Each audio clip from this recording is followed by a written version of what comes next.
अथ स्वधास्तोत्रम् ब्रह्मोवाच स्वधोच्चारणमात्रेण तीर्थस्नायी भवेन्नरः मुच्यते सर्वपापेभ्यो वाचपेयफलं लभेत् स्वधा स्वधा स्वधेत्येवं यदि वारत्रयं स्मरेत् श्राद्धस्य फलमाप्नोति कालतर्पणयोस्तथा श्राद्धकाले स्वधास्तोत्रं यः शृणोति समाहितः लभेत् श्राद्धशतानां च पुण्यमेव न संशयः स्वधा स्वधा स्वधेत्येवं त्रिसन्ध्यं यः पठेन्नरः प्रियां विनीतां स लभेत् साध्वीं पुत्रं गुणान्वितं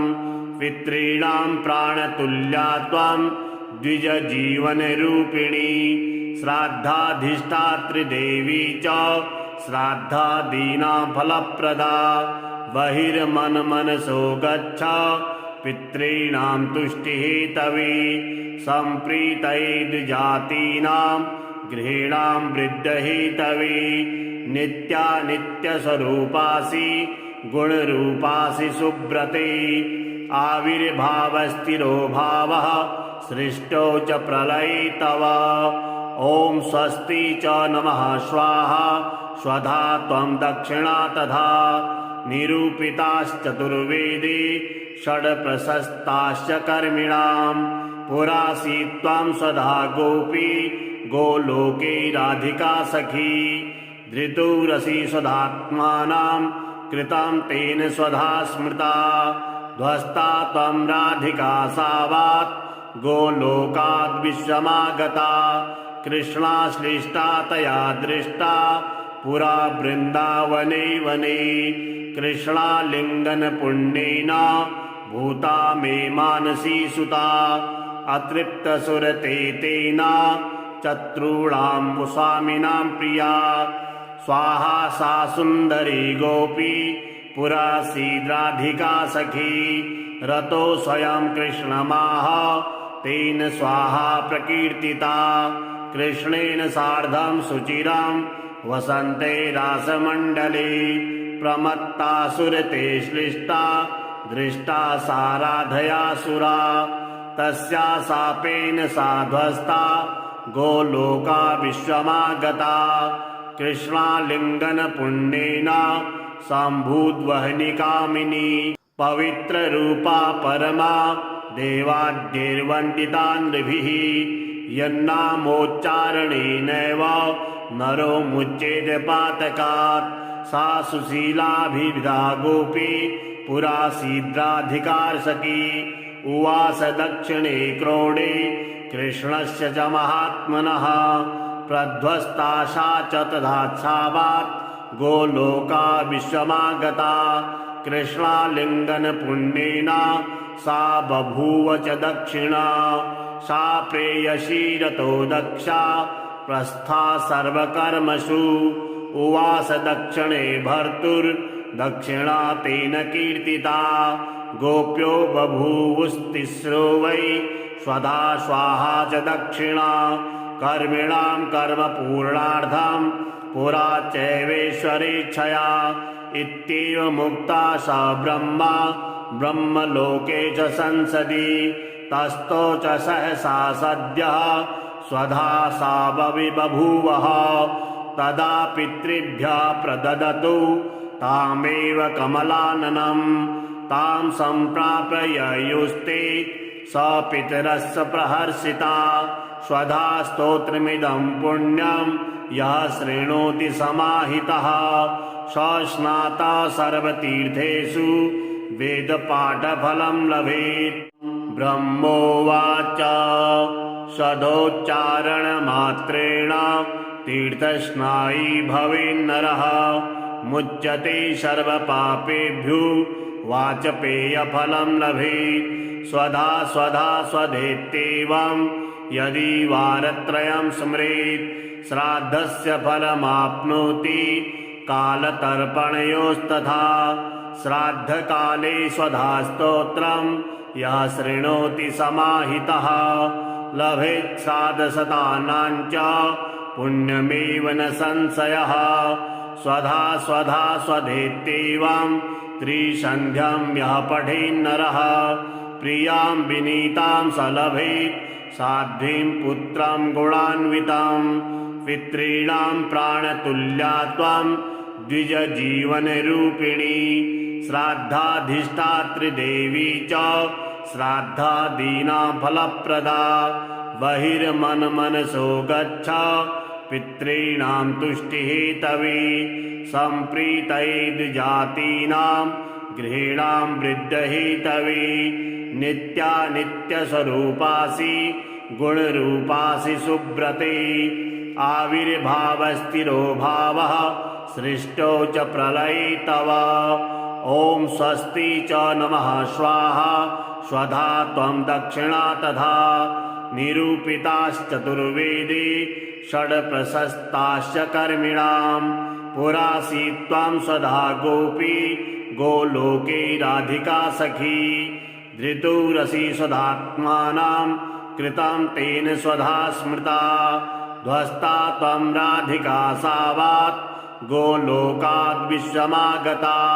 कृष्णाश्लिष्टा तया दृष्टा पुरा वृन्दावने वने।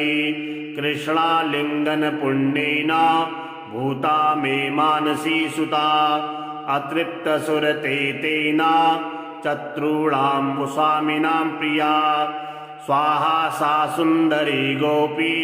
पुरा सीद्राधिका सखी। रतो स्वयं कृष्णमाह तेन स्वाहा प्रकीर्तिता। कृष्णेन सार्धं सुचिरां वसन्ते रासमण्डले। प्रमत्ता सुरते श्लिष्टा दृष्टा सा राधयासुरा। तस्या शापेन सा ध्वस्ता गोलोका विश्वमागता। कृष्णालिङ्गन पुण्येन सम्भूद्वहनिकामिनी। पवित्ररूपा परमा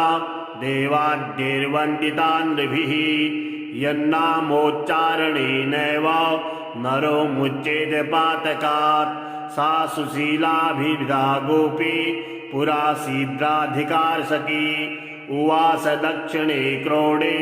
कृष्णस्य च महात्मनः। प्रध्वस्ता सा च तथाच्छावात् गोलोका विश्वमागता। कृष्णालिङ्गन पुण्येन सा बभूव च दक्षिणा। सा प्रेयसी रतो दक्षा प्रस्था सर्वकर्मसु। उवास दक्षिणे भर्तुर्दक्षिणा तेन कीर्तिता। गोप्यो बभूवुस्तिस्रो वै स्वधा स्वाहा च दक्षिणा। कर्मिणां कर्मपूर्णार्थं पुरा चैवेश्वरेच्छया। इत्येव मुक्ता सा ब्रह्मा ब्रह्मलोके च संसदि। तस्थो च सहसा सद्यः स्वधा सा बभूवः। तदा पितृभ्यः प्रददतु तामेव कमलाननं। तां सम्प्राप्य ययुस्ते स पितरस्य प्रहर्षिता। स्वधा स्तोत्रमिदं पुण्यं यः शृणोति समाहितः स स्नाता सर्वतीर्थेषु वेदपाठफलं लभेत्। ब्रह्मोवाच सदोच्चारणमात्रेण तीर्थस्नायी भवेन्नरः। मुच्यते सर्वपापेभ्यो वाचपेयफलं लभेत्। स्वधा स्वधा स्वधेत्येवं यदि वारत्रयं स्मरेत् श्राद्धस्य फलमाप्नोति कालतर्पणयोस्तथा। श्राद्धकाले स्वधा स्तोत्रं यः शृणोति समाहितः लभेत् साधशतानां च पुण्यमेव न संशयः।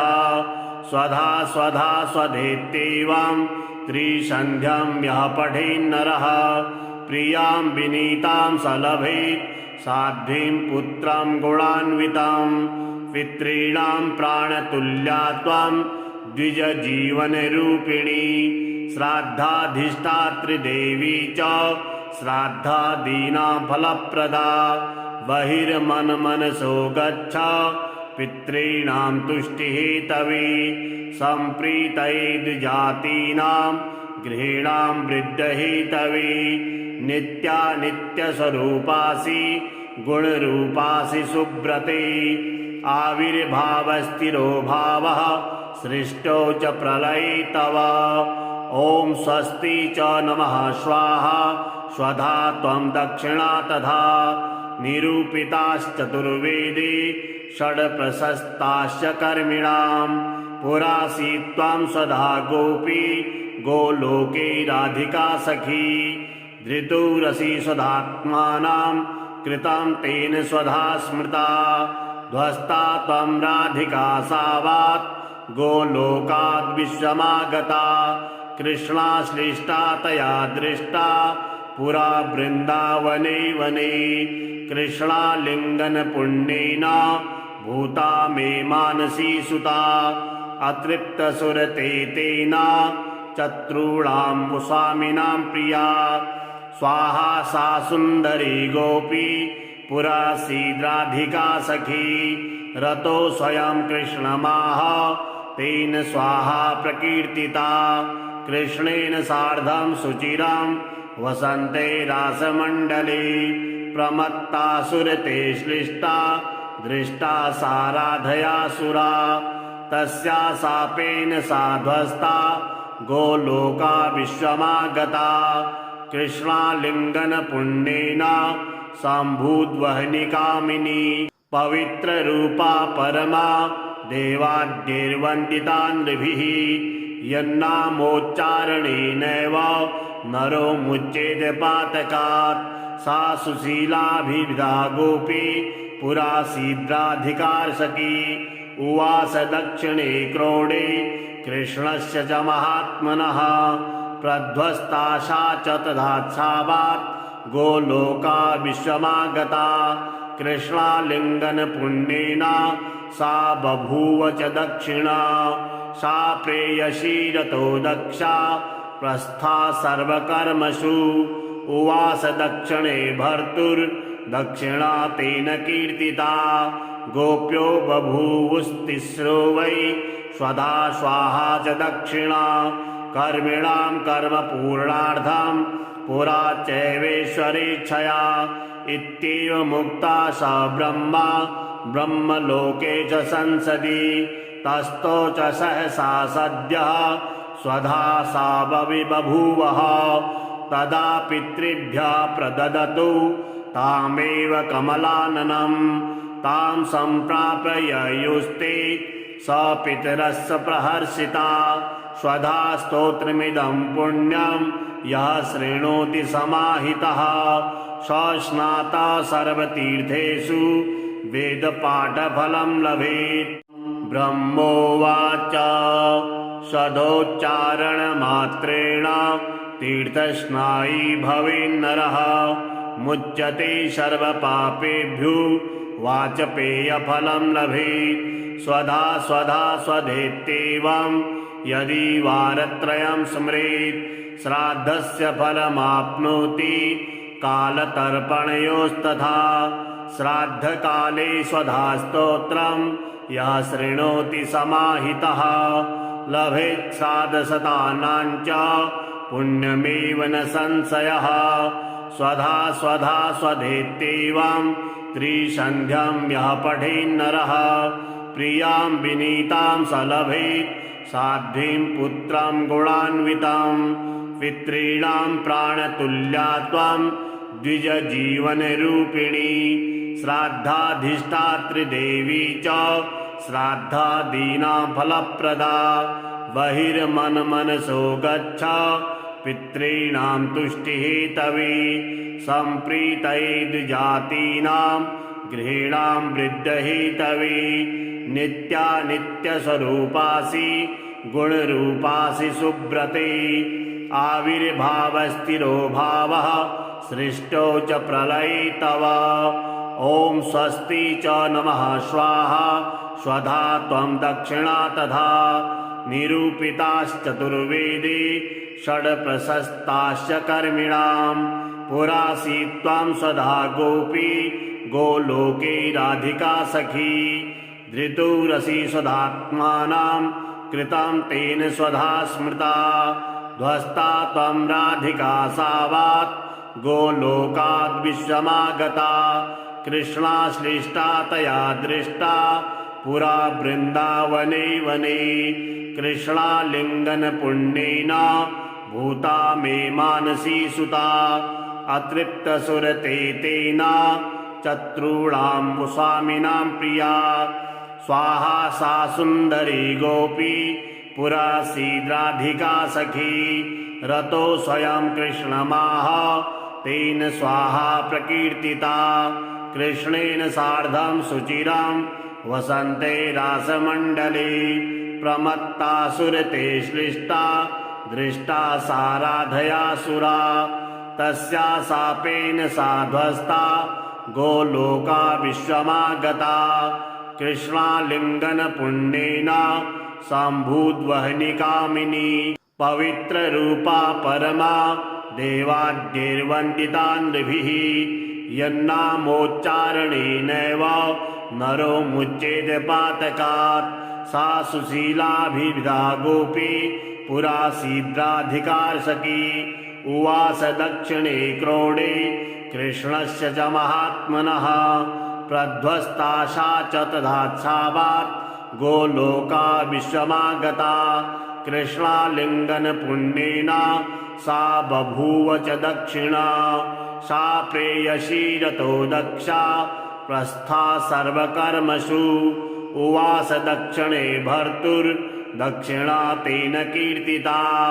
गोप्यो बभूवुस्तिस्रो वै स्वधा स्वाहा च दक्षिणा कर्मिणां कर्मपूर्णार्थं पुरा चैवेश्वरेच्छया इत्येव मुक्ता सा ब्रह्मा ब्रह्मलोके च संसदि तस्थो च सहसा सद्यः स्वधा सा बभूवः तदा पितृभ्यः प्रददतु तामेव कमलाननं तां सम्प्राप्य ययुस्ते स पितरस्य प्रहर्षिता स्वधा स्तोत्रमिदं पुण्यं यः शृणोति समाहितः स स्नाता सर्वतीर्थेषु वेदपाठफलं लभेत् ब्रह्मोवाच सदोच्चारणमात्रेण तीर्थस्नायी भवेन्नरः मुच्यते सर्वपापेभ्यो वाचपेयफलं लभेत् स्वधा स्वधा स्वधेत्येवं यदि वारत्रयं स्मरेत् श्राद्धस्य फलमाप्नोति कालतर्पणयोस्तथा श्राद्धकाले स्वधा स्तोत्रं यः शृणोति समाहितः लभेत् श्राद्धशतानां च पुण्यमेव न संशयः स्वधा स्वधा स्वधेत्येवं त्रिसन्ध्यं यः पठेन्नरः प्रियां विनीतां स लभेत् साध्वीं पुत्रं गुणान्वितं पितॄणां प्राणतुल्या त्वं द्विजजीवनरूपिणी श्राद्धाधिष्ठातृदेवी च श्राद्धादीनां फलप्रदा बहिर्मनमनसो गच्छ पितॄणां तुष्टिहेतवे सम्प्रीतये द्विजातीनां गृहीणां वृद्धहेतवे नित्यानित्यस्वरूपासि गुणरूपासि सुब्रते आविर्भावस्थिरो भावः सृष्टौ च प्रलये तव ॐ स्वस्ति च नमः स्वाहा स्वधा त्वं दक्षिणा तथा निरूपिताश्चतुर्वेदे षड्प्रशस्ताश्च कर्मिणां पुरासी त्वं स्वधा गोपी गोलोके राधिका सखी धृतुरसि स्वधात्मानां कृतं तेन स्वधा स्मृता ध्वस्ता त्वं राधिका सावात् गोलोकाद् विश्वमागता कृष्णाश्लिष्टा तया दृष्टा पुरा वृन्दावने वने कृष्णालिङ्गन पुण्येन भूता मे मानसी सुता अतृप्तसुरते तेन चतुर्णां स्वामिनां प्रिया स्वाहा सा सुन्दरी गोपी पुरा सीद्राधिका सखी रतो स्वयं कृष्णमाह तेन स्वाहा प्रकीर्तिता कृष्णेन सार्धं सुचिरं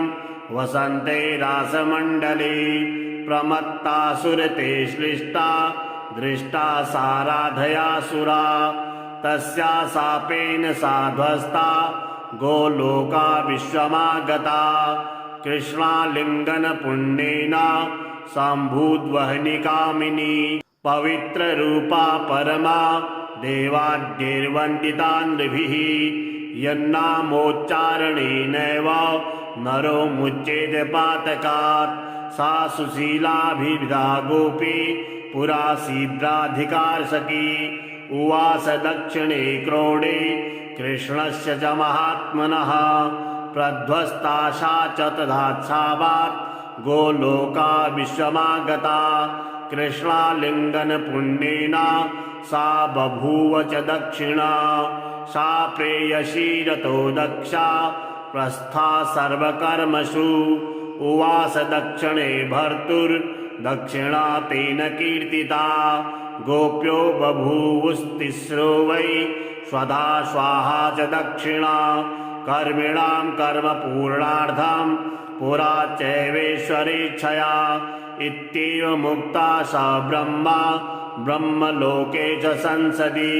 तस्थो च सहसा सद्यः स्वधा सा बभूवः तदा पितृभ्यः प्रददतु तामेव कमलाननं तां सम्प्राप्य ययुस्ते स पितरस्य प्रहर्षिता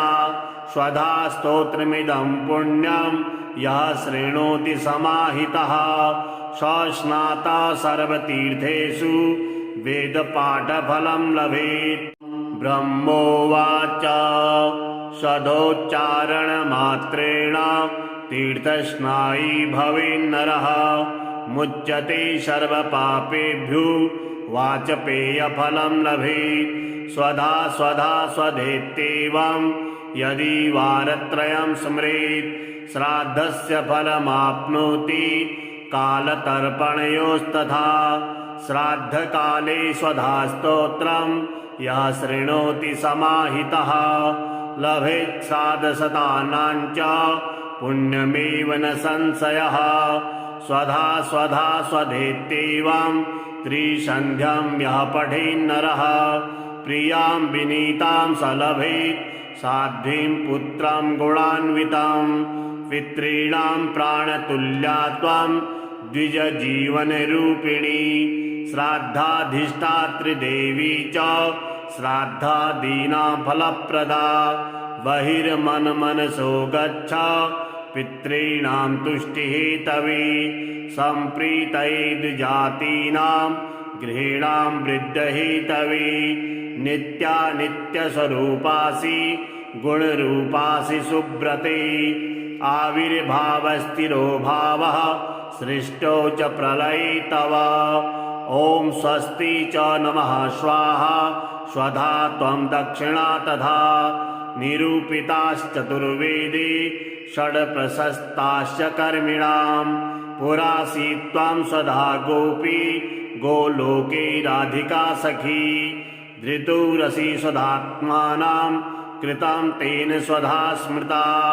ध्वस्ता त्वं राधिका सावात् गोलोकाद् विश्वमागता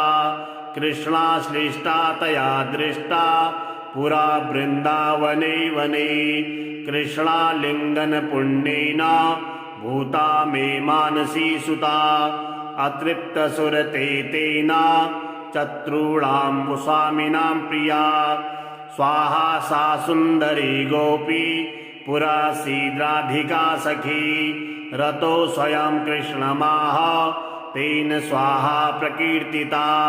कृष्णेन सार्धं सुचिरं वसन्ते रासमण्डले प्रमत्तासुरते श्लिष्टा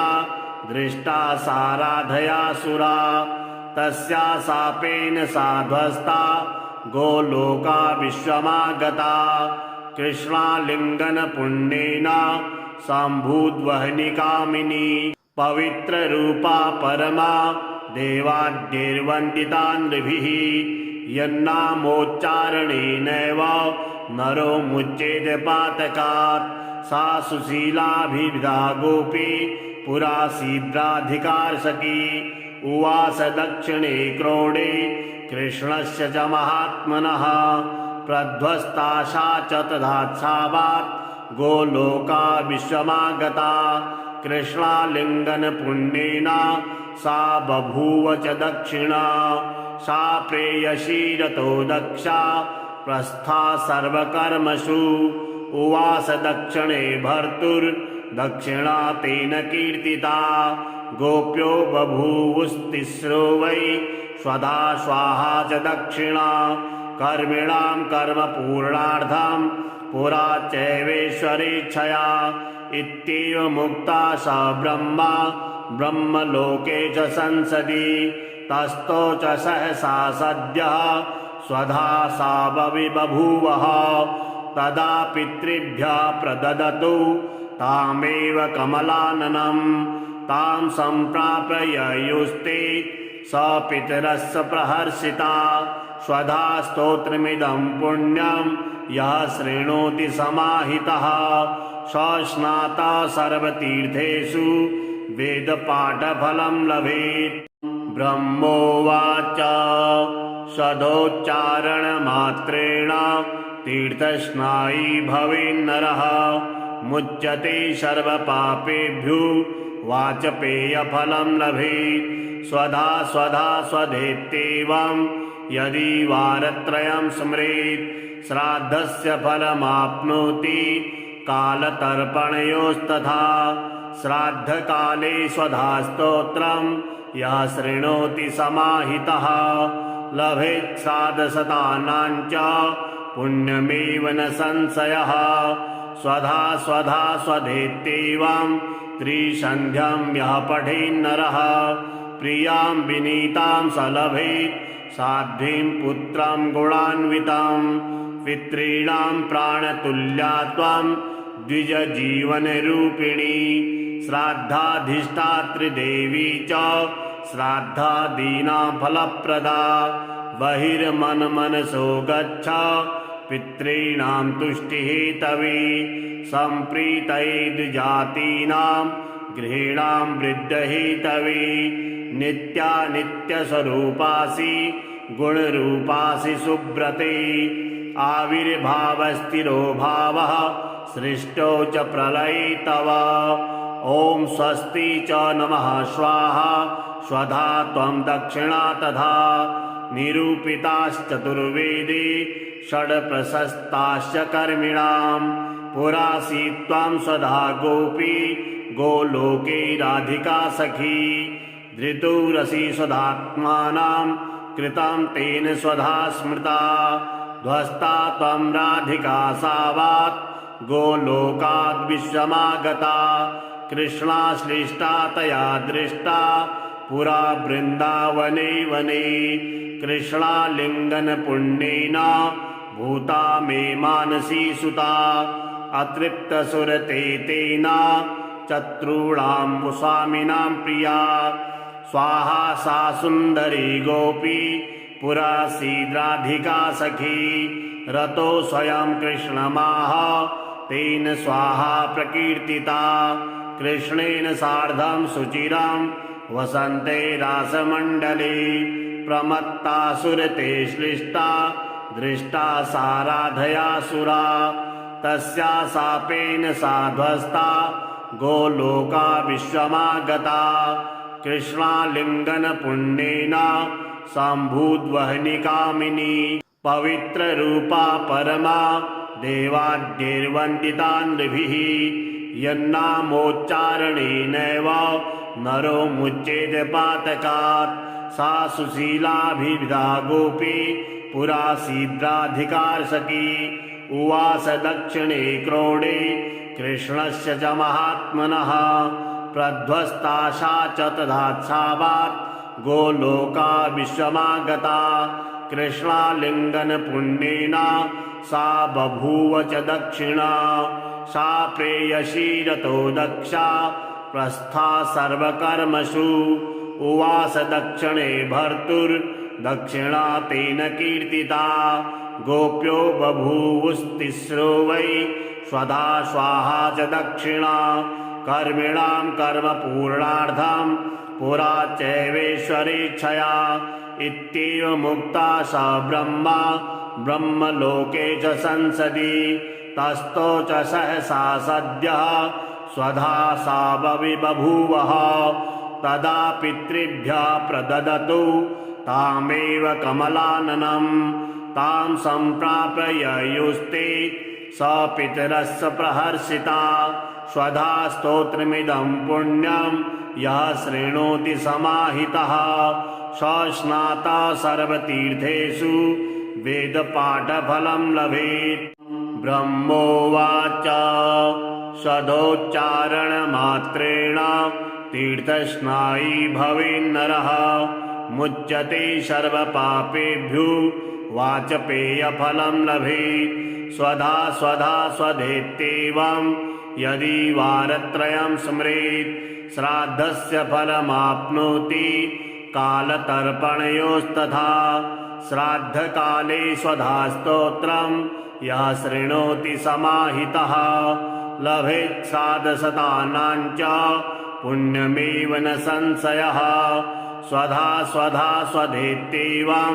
त्रिसन्ध्यं यः पठेन्नरः प्रियां विनीतां स लभेत् साध्वीं पुत्रं गुणान्वितं पितॄणां प्राणतुल्या त्वं द्विजजीवनरूपिणी श्राद्धाधिष्ठातृदेवी च श्राद्धादीनां फलप्रदा बहिर्मनमनसो गच्छ पितॄणां तुष्टिहेतवे सम्प्रीतये द्विजातीनां गृहीणां वृद्धहेतवे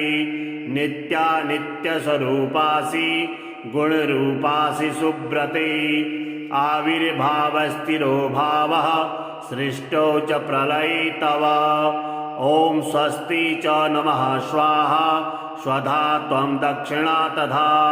निरूपिताश्चतुर्वेदे षड्प्रशस्ताश्च कर्मिणां पुरासि त्वं स्वधा गोपी गोलोके राधिका सखी धृतुरसि स्वधात्मानां कृतं तेन स्वधा स्मृता ध्वस्ता त्वं राधिका सावात्